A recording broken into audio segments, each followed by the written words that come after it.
the other big discussion is all about Bruno and whether he's fit. He's clearly not fully fit, is he? You can see he just doesn't look himself. He looks like at times he's limping out there.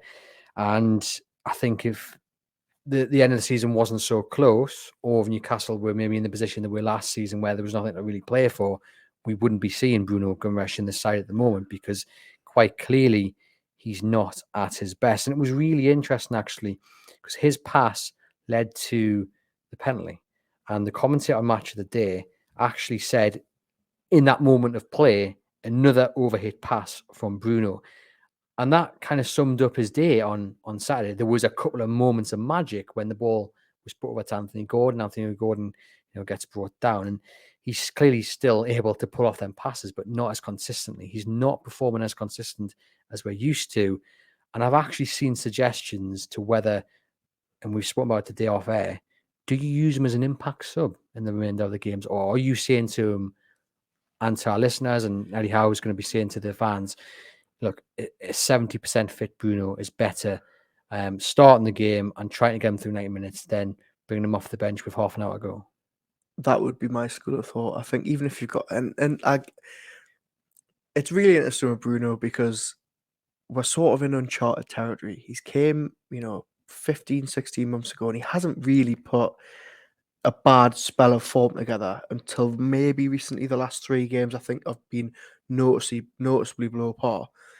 But to those people saying, "Oh, well, let's give him a rest," between now and the end of the season, who on earth do you bring in? And that is the genuine question. You've got no Sean Longstaff at the minute. I'm not having for a minute that I'd prefer to have Elliot Anderson in the middle of a Bruno, even a 70% fit Bruno in this team is a better call for me. So it's sort of not a pointless discussion, but I'm sort of not one that I really want to buy into, because I just think, who do you bring in for him? There isn't really an option there, especially with Richie now out until the end of the season. You've got to stick with him and just hope that, like the others, he can just sort of crawl over the line for the next 3 games. He's clearly not fit, though. I mean, yes, there was some fantastic moments from him on Saturday afternoon, but he looks a far cry from the player we saw at the start of the season. The Mighty Win says Bruno on one leg is better than any other option. Darren says start with Bruno. The counter phrase says start him and take him off for the final third. Roger says when Bruno was suspended, our form dived. He's amazing.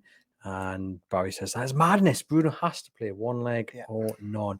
No one's doubting his ability. It's just very noticeable that he's just not able to play the way he has done it. He needs to get that rest and recuperation through the summer. At the end, they're playing against 10 men for a few minutes.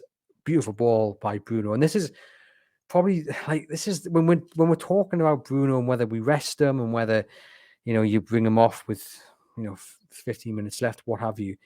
It's an even harder discussion to have, because even though he's not his best, some of the passes he was playing on Saturday were unbelievable. I mean, that ball to Anthony Gordon was absolutely superb. And I've seen a lot about his stats. Actually, I had his stats written down. He still made the most accurate passes in the whole entire game.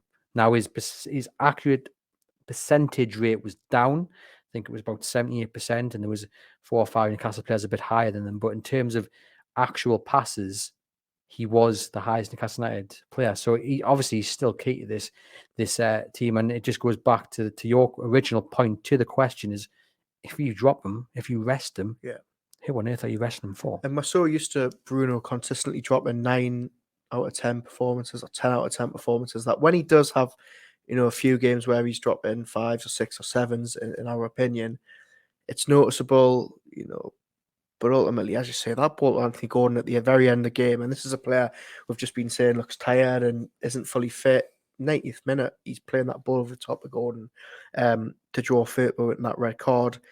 Yeah.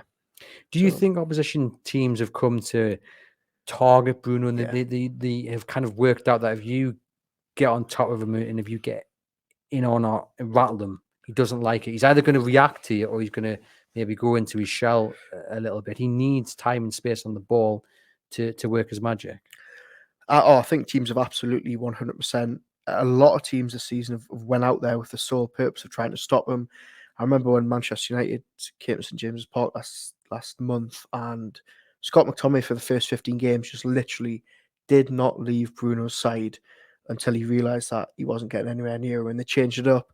Arsenal last week really targeted him, didn't give him an inch, as we talked about last week. That midfield was swarming him, and I think we saw the same on Saturday at Leeds. I think clubs now know that if you let him play and you give him time and space, this Newcastle team can pick you apart.